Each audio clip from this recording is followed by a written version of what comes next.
Hi, everyone. I'm Abigail, and our company works with collaborators all across the United States and overseas. And all of our meetings are completely remote through Google Meets. So, this is an extremely critical application that we use. So, there's two ways to start off with Google Meets. You can be in your email and go to the Google Apps right up here and click Meet, or you can just look up Google Meet and it will take you to the same page. So, first off, to start a meeting, you would click this and then you can either start one instantly or schedule it in your Google Calendar.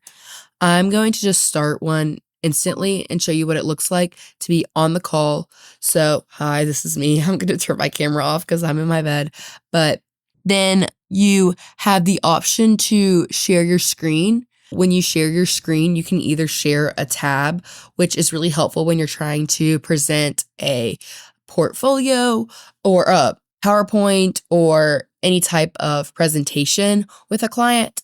But if you would rather share your entire screen, that looks more like showing all of your notifications, all of what browsers you have open and everything. And this is really important when you're trying to switch back and forth between different tabs. I'm going to end my screen now, but I'm also going to end this call and show you how to send a Google Meet to someone else. So I'm just going to schedule it in my calendar. Right now, the time's 6:09, so I'm just going to do 6:10.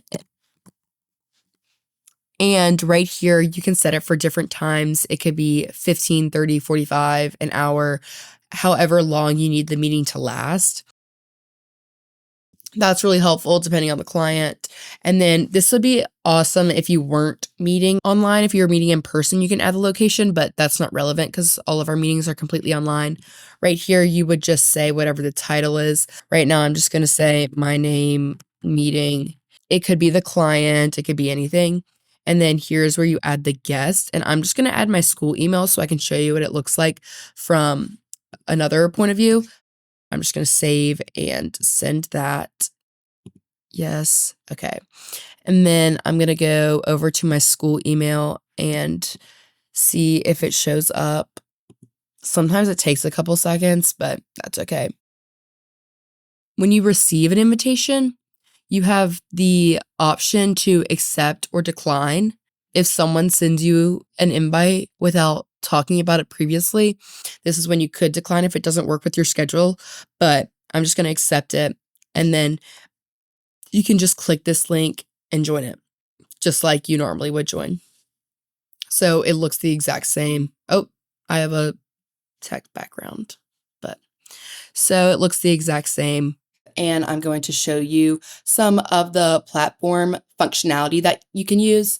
You can send reactions to like all of the following and respond to whatever the other person is saying and presenting and all of that stuff. You can also raise your hand if you would like to be called on from the point of view from the other speaker so you can be seen, and also you can chat with people. Here you could say hi and anyone else can see that in the call. You can also share a link. So if I go and I pull up the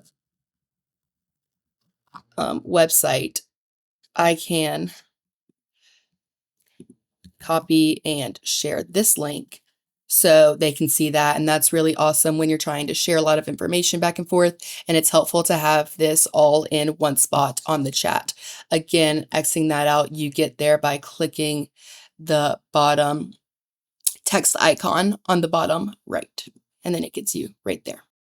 Right now, I'm going to be talking about how you can actually record one of your meetings, which is super helpful, especially if one of your team members is not able to be on the call and you still want them to get all of the information. It's great. So your screen should look like this. And then in this bottom corner, you have all of these. This is where you chat. And then right here, you can do meeting tools. And then you can do record, and you can select whether you want any of this, but I'm just going to say restart recording. let everyone on the call know that you're about to start recording, and then you have your meeting while it's recording, and then stop recording. Stop. And then it actually saves. That's very helpful. We use Google Meets a lot, and it's super easy being all connected with all of the other Google apps that we use. Thank you for watching this video, and if you found it helpful, please like, share, and subscribe. Thank y'all.